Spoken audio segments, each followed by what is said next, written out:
करने के समय आप टंगस्टन को पॉइंटेड करते हो और मान लीजिए कि आपको कोई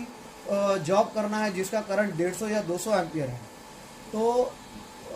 स्क्रैच करते समय बाकी सारी मशीनों में जैसे ही आप स्क्रैच करेंगे तो वो इतना करंट एक साथ में दे देगा कि आपका जो पॉइंट है वो पॉइंट को वो तुरंत का खराब कर देगा। इस मशीन में अगर आपने लिफ्ट टिक सिलेक्ट कर दिया और आप टिक वेल्डिंग कर रहे हो तो जैसे ही आप टच करते हो, टच करते समय तो वो करंट बहुत कम देगा ताकि आपकी पॉइंट जल्दी से खराब ना हो। और जैसे ही आर्क एस्टेब्लिश हो जाती है, जैसे ही आर्क चालू हो जाती है, तो वो आपके सेट करंट पे आ जाएगा। इससे आपका जो टंगस्टन का खपत है और जो टंगस्टन का जो नोक होता है, जो पॉइंट होता है, वो ज़्यादा समय तक चलेगा। तो ये लिफ्ट टिक अगर आप कर रहे हो तो ये सिलेक्ट कीजिए